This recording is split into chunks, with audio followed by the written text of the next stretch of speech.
Let's call the meeting to order. We're going to have the Pledge of Allegiance led by Charlene Brown.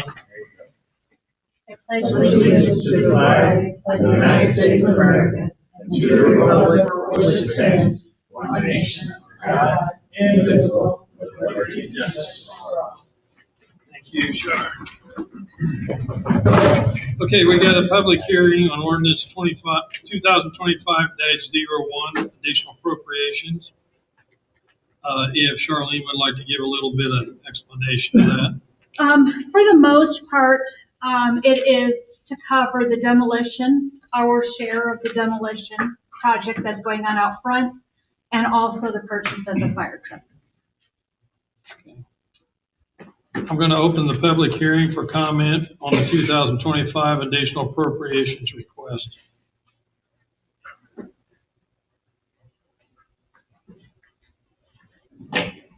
There being no public comments, the public hearing is now closed. We need a motion to approve ordinance 2025-01. So moved. I have a second. Second. Any discussion? All in favor, say aye. Aye. Opposed? Motion carries. Has everyone read the June 10th, 2025 meeting minutes? Do we need to make any additions or corrections? If not, I need a motion to approve. I'll make that motion. Second. Any discussion? All in favor, say aye. Aye. Opposed? Motion carries. Financial report will be given by Charlene Brown. Claims totaling. Oh, my apologies. I forgot to fill that in. David's got the claims docket over there.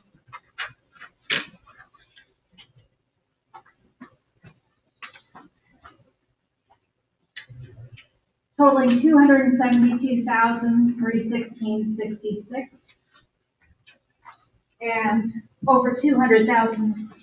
Not over.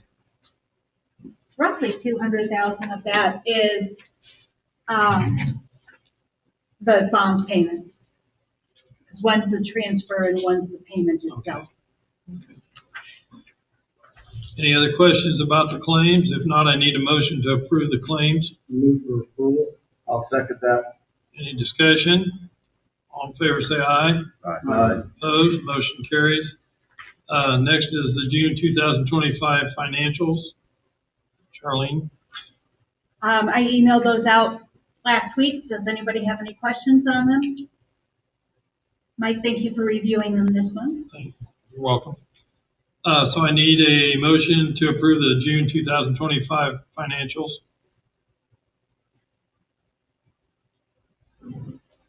I'll make that motion. Any second? Second. David Downey did. Any discussion? All in favor, say aye. Aye. Opposed? Motion carries. We need a volunteer to review the records next month. I can do it. Steve, thank you, Steve. Thanks, Steve. Okay, we're working on the 2026 annual budget, and that's ongoing. Next is Ken Smith, project manager. He's going to go over a couple things. Come on up, Ken.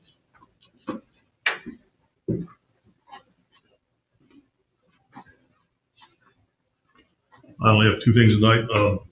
The demolition started, so it's underway. The gas and electric company finally got the services disconnected and removed, so he's off to the races. And then the paving for this year, County Road 550 is clear. They will have it done before the end of July, is what I've been told. 375, they're going to start moving a fiber optic line next week. They should get it out of the way, and then they'll jump right on 375 and hopefully have that done before school starts as well. I anticipate they will. And then that will take care of the paving. We have some guardrail work up on Lily Road, but other than that, that's all I've got. Okay, thank you, Thank Ken. Next is the road report, Tom.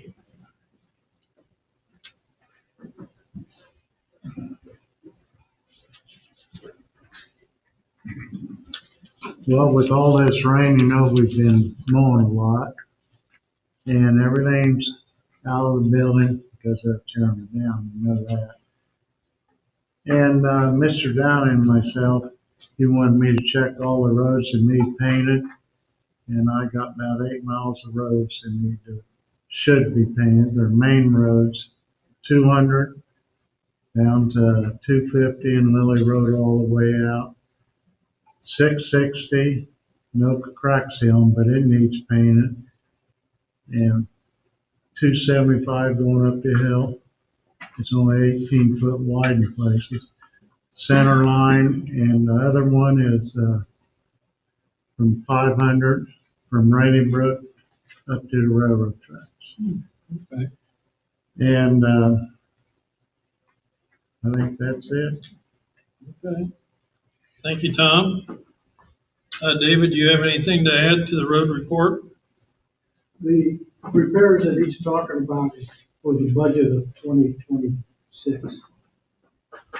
We're working on that, get that put together for that budget time.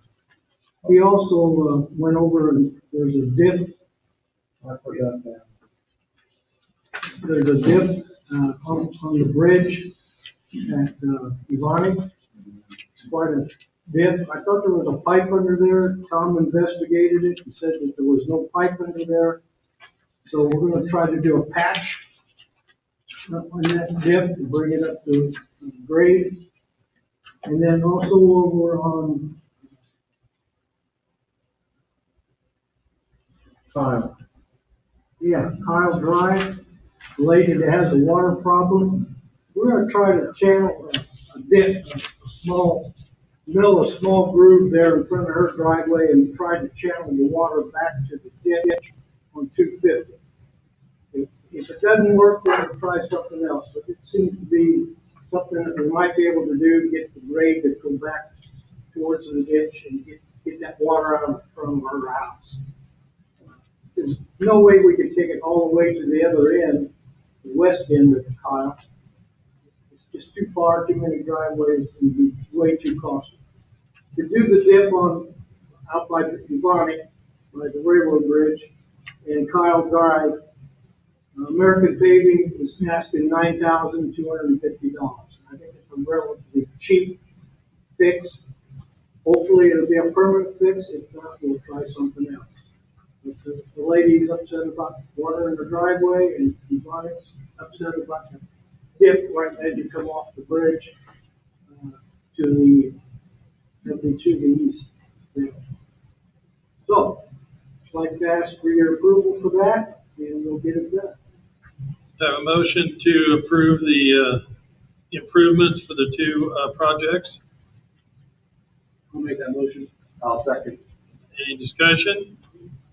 All in favor, say aye. Disapprove? That's approved. Okay, park report. Okay, the meeting was June 17th. We had a nice design of proposed project that Josh Isaac, Kim Smith are all for discussion about the path along the south side of the ball field. It's determined to have too many issues, and we're focusing on the path along the north side of the ball field to access the pond. Of all the possible projects, we came up with a priority list. Number 1 is the sidewalk on the north side. Number 2 is the dock with the ramp, handicap accessible. Number 3 is the vault path around the pond to tie in the sidewalk to make a loop. Number 4 is 2 swings and 2 pitches around the pond. Number 5 is a shelter. Number 6, electricity for an aeration system of some sort. Perhaps we can get 3 or 4 items this year. General maintenance. I need to fix the loose off in the shelter this week. The life preservers, and decide where we want to put the life preservers. The budget, the committee would like to request $100,000 for improvements for 2026. The ball field, Morrison reports the field is actively being used for practice. And the new business, Connie brought up an email from Kirk Trader about procedures for agenda confusing will be brought up after we get more information. I have a question. Josh is talking to the donor, and he needs some guidance from us. How much can we spend this year for the project? There is a budget of 80,000. If necessary, there are funds that we could do additional appropriations to cover more of it. I would like to get a feeling from the council for what you think. You think we should stick to our budget and to talk with the donor, I'm going to need to have an idea of where we stand. What do you guys think?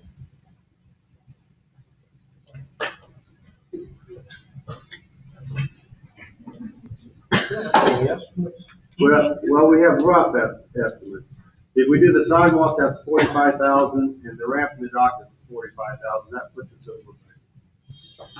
I think that would be a minimum we'd like to do, and then the multi-path around is like 15,000. That's the estimates we can. I think it would be nice to get at least those three things done, and then the bench swings, the benches and the swings, we can figure that at 8,000. Larger project would be a better project to do from a financial standpoint. You can Pardon? do larger projects.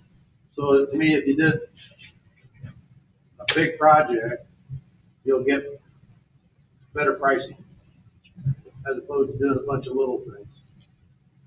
Do you want us to bid it out to see where the bids are? Or we don't? I'm sorry. I mean, you have estimates, so I think we ought to bid it out, but I think, you said you got to meet with the donor. Yeah. Well, we've met with him. I didn't, and we didn't get a firm answer as far as what, so I think the more we know, then we can get a firmer grasp. But you have an estimate, pretty good estimate, so you can go to him with those, because he's gonna make up the difference. Personally, I like to see it get as much done in one pass as opposed to hitting this, a little piece here and a little piece here and a little piece there, just because I think you get Save money in the long run. I think you save money in the long run, yeah. So But that's my opinion. So why don't you go and meet with sit down with him and show him these numbers and let him know what your budget is. In our budget. Is 80,000 at this point. see what his reaction and feedback is. So So total up everything you I want to do. understand. I think that's probably going to be too much. I think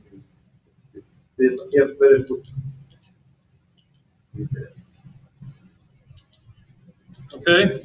Yep, I hear you. Yep, go ahead and meet with him and give us the feedback. All right. Thank you, Dave. You have anything else? No. Planning report, Tim? No planning committee meeting, but I do have, I've just got some people that have asked for building permits that I need to review a little bit, and then I want to, most of them are gonna need some sort of a driveway culvert, and I don't know what the history has been. To put in culverts for the town, if that's something Tom's done, or Yeah. if that's something we need to go out and take a look at individually. I don't want somebody to say, hey, I gotta put in a culvert, and then they put in what they want. I mean, I gotta really go out there and look at that and say, how big of an area is going through this ditch? How many acres is this thing handling? Last thing we need is somebody, flooding upstream or downstream because the culvert's not sized right. Mm-hmm. That's one thing. There's a guy on 550 who's wanting to make some modifications to the ditch. He's got some power poles there that Tipmont didn't take out. I'm not sure why. They put new ones in, but didn't take the old ones out. So I've got to get Tipmont to try to get those taken out. And that might be a small grading project that we might want to get done just to kind of help clean that whole situation up. That's out on 550 on Kevin Boggs' property. So we're getting a little bit of that. A lot of these bigger parcels that are wanting driveways. And I just didn't know how the procedure in the past has been for culverts. I wanted to say something. You're working on this, and should we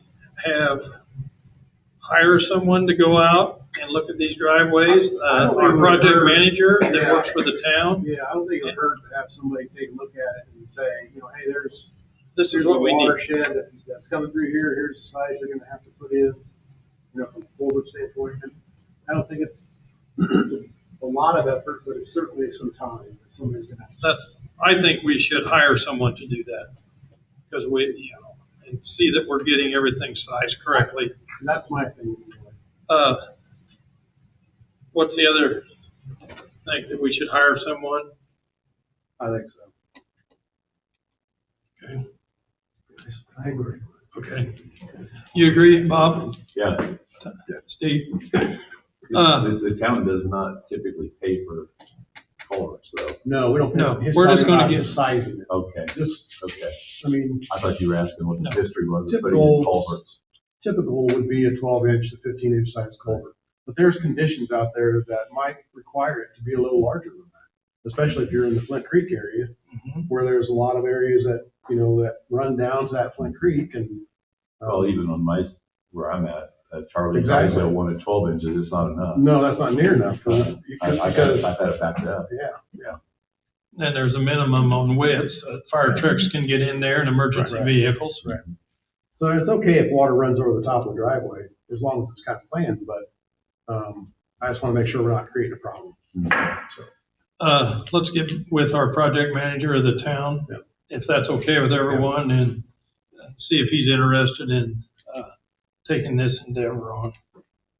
Is that all right with everyone? Yes.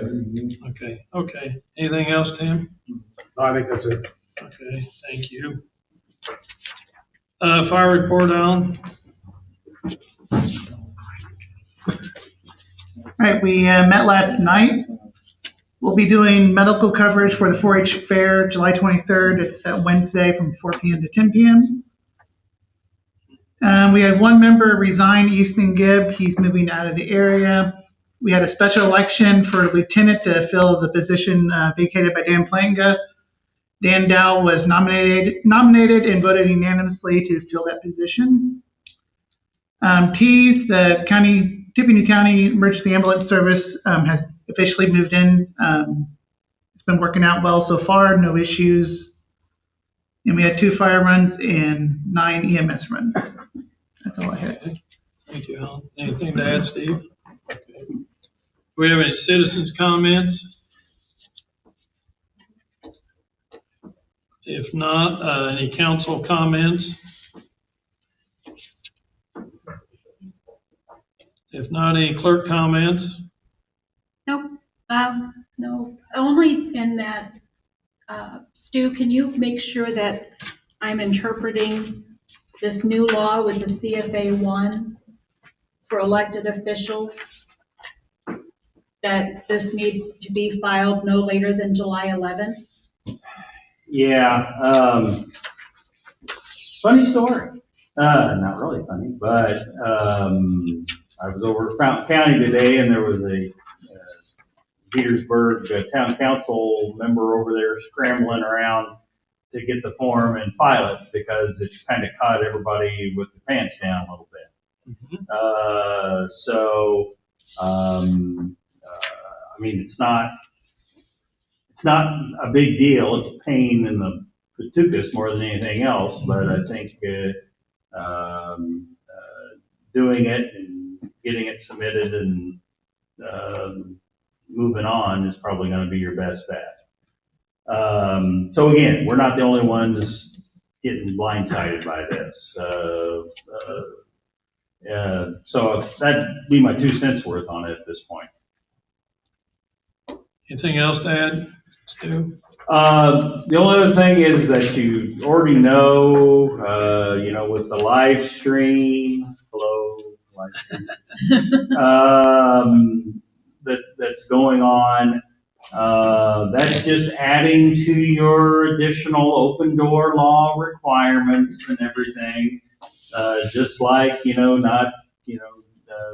having, getting 4 board members together without having it posted and, having a meeting after a meeting and all those kind of good things that you already do and comply with.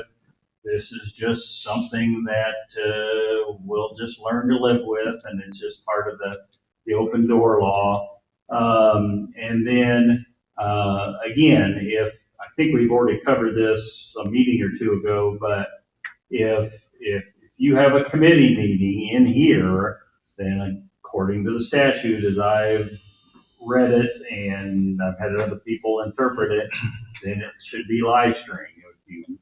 If you meet somewhere else, in a closet out in the hallway, or over somewhere else, then it does not have to be live streamed. But if it's in this room, then it should probably be live streamed. Just another thank you to your state legislatures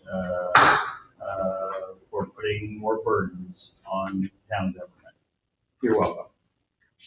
That's all I got. Hey, Thank, so if the committee meeting meets out here in the Commons, that's okay? Not in this room. okay. We got your truck if you want to, as long as you post it that way. Go ahead, Connie. We also had a question, if we meet other than in the council room, do we need to submit an agenda? There's no requirement that you have an agenda. I know that seems hard to believe. It's good practice to have an agenda, but there is no requirement that a town council, school board, anybody else use an agenda. Does that answer your question? Yeah, that's great to know. Any other questions for Stu? I'm on a roll. Go ahead. You got anything, Ken? You're a great lawyer, thank you very much. Just a clarification on this form. Silly. This CFA 1 form does say on the back about must be filed electronically. Steve brought this up a little while ago. I think we can take it down to the county building, not have to file electronically, Brad. What you did. That's what I did this morning, took it to the office. Okay. Thank you for bringing that up, Bob. Okay, and I have a motion to adjourn. Look for adjournment. Second. Second. Any discussion? All in favor, say aye. Aye. Opposed, motion carries. Meeting adjourned. See you in 25 minutes. I like it. Tuesday, very much. Amber's See ya. No. So hopefully-